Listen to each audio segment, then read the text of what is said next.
Hey everyone, Miss McMullen here. We're here for our first social studies lesson of NTI after spring break.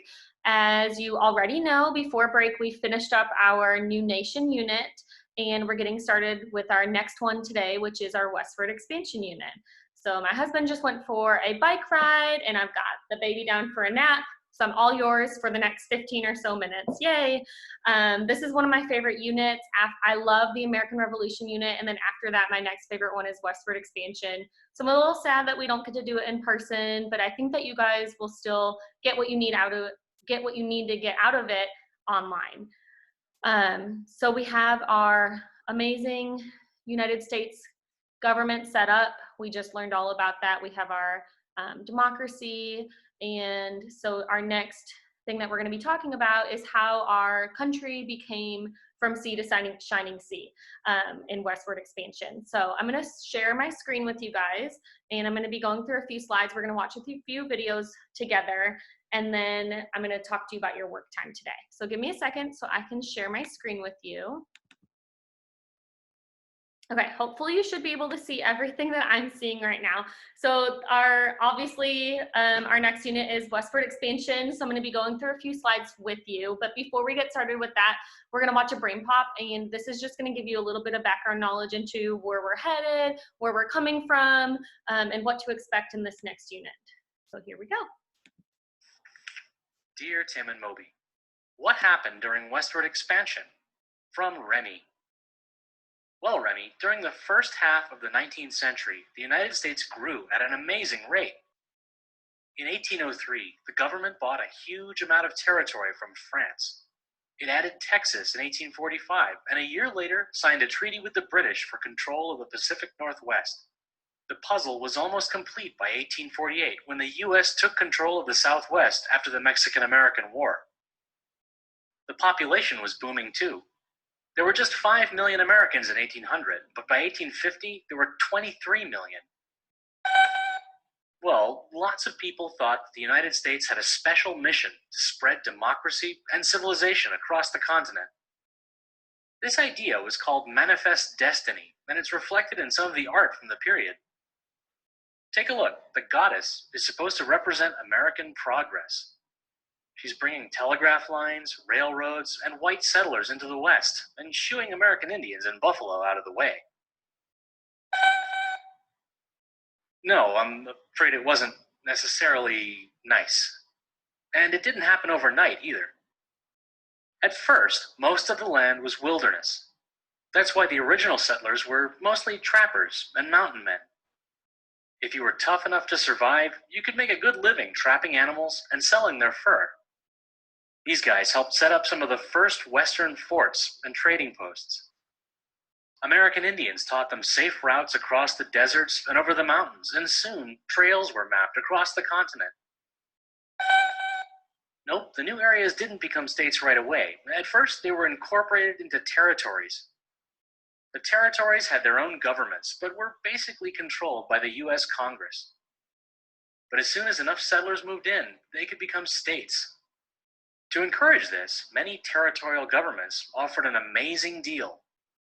If you moved onto a small plot of land and farmed it yourself, you'd be given that land for free. This was called homesteading, and lots of settlers took advantage of it. But farmers weren't the only ones heading out west. The California Gold Rush of 1849 lured fortune seekers from across the world, and members of the Mormon Church flocked to the Utah Territory to escape persecution and violence. Well, the pioneers followed many different routes, but the most famous was the Oregon Trail. From the early 1840s onward, hundreds of thousands of people traveled these trails. The journey covered more than 3,000 kilometers and lasted around 5 months. To keep safe, pioneers traveled in wagon trains with dozens of families. Their covered wagons could carry 1,000 kilograms of food and supplies, but there was rarely any room for the pioneers themselves. Instead, whole families walked alongside their slow-moving oxen. Forts along the trail provided help and supplies, but it was still a dangerous trek. Accidents, bad weather, and diseases like cholera killed about 1 in 20 travelers. Actually, very few pioneers were harmed by American Indians. In fact, it was the pioneers' arrival in the West that posed a serious threat to the Indians' way of life. For decades, the government had moved Indians off their native lands so that white settlers could live there.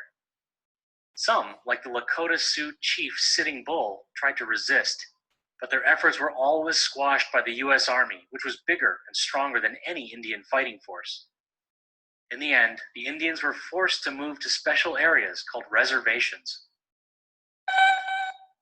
No, it wasn't fair at all, and it's definitely not a proud moment in our history. Well, things got a lot easier for the pioneers when the Transcontinental Railroad was completed in 1869. All of a sudden, anyone could reach the West Coast in just a few days by taking the train. In 1890, most of the land had been settled, most territories had become states, and the days of the frontier were gone. Right, I guess they do live on in 8-bit computer games. So, you want to try going to... All right, we're going to stop there. Oh, sorry if you heard or saw my cat walking down the hallway. I think she's going to hack up a fur ball during this video, so that'll be fun to see. Okay, so today's focus is what is a pioneer and how did geography affect the pioneers traveling west?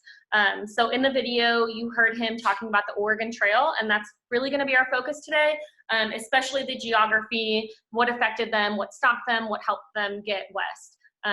So one vocab word that you really need to know for this unit is a pioneer. So as you can see on this slide, a pioneer is a person who is among the first to enter or settle a region, thus opening it up for occupation and development by others. So we had tons of pioneers in our history during this time period, people moving west, being the first to enter or settle a region. Of course, we know there were already people there who had settled in that region, our Native Americans. They are part of our history. We will learn about them a little bit more later in this unit and how they affected our westward expansion. But a pioneer is someone that you guys need to be familiar with. We're gonna watch a quick little video on them. If it'll work. All right, doesn't look like it's gonna work, so that's okay, we can keep moving on. Okay, so the geographical features that we see on the Oregon Trail, our Oregon Trail goes from this star right here all the way to this star in Oregon City. There are a lot of things geography-wise that affected the route. Your work time today is gonna show you why. So I'm gonna skip ahead to what your work time is going to look like today. When you go back to our Google or our slide deck that has everything for today on it, you'll see a link that's going to take you to this. Oh, let me go up so you guys can't see it. Oops. Okay, so it's gonna take you to this. When you get here, I want you to click on present mode right away because you can't see what's gonna happen because you are going to be traveling on the Oregon Trail today. So you'll click on present. You need your notebook or something near you, a sticky note or something, because you're gonna be calculating your points. So this is an Oregon Trail simulation. Remember that today you are going to be a pioneer who wants to settle in a new area of land known as the Oregon Territory. And a lot of people refer to them as trailblazers. So the Oregon Trail was 2,000 miles long. It went from Missouri to Oregon. Some challenges were there were some difficult terrain, which is how the land is. There was a lack of supplies, not a lot of settlement here, so they kind of had to take what they could, and if you ran out of something, you were just out of something until you got to the next fort. A lot of disease and illnesses and some attacks from Native Americans while you were on the Oregon Trail. So here's where we're gonna start in Independence, and your goal is to get to Oregon City today. So here's how it's gonna work. Here's our background story. So everyone's name is Alex P. Keaton, a factory worker from Baltimore, Maryland. You have saved up enough money, $100, to travel to the Oregon country and take your entire family with you. You know that 1 out of every 10 people die on the Oregon Trail, but want to travel it anyway. You desire your own land for you and your family. Your adventure begins in Independence, Missouri, where you have bought wagons and are ready to travel west. Your goal is to reach Oregon alive, but before the winter season begins. So here's how it's gonna work. you are going to go through every part of the Oregon Trail. This says, first things first, you need an animal to pull your covered wagon. Which do you choose? So it's going to give you 3 choices. So you'll choose either horses, oxen, or mules, and you'll write that down in your notebook. And then when you go to the next slide, it's going to tell you if you gained points, if you've lost points, and I'll show you what that means. We'll do one together. So I'm going to choose horses. What are you going to choose? Write it down. Got it? Okay, so I chose horses, so let's go to the next slide. Oh no, horses, although fast, they would most likely die of starvation unless you gave them your food. Well, I don't want to give my horses my food because then I might die of starvation. So unfortunately, horses were probably not the right thing to choose for this. So I have to minus 5 points. If you chose oxen, it says, although slow, it turns out these are the least expensive and will survive under almost any condition. So give yourself 5 points if you chose oxen.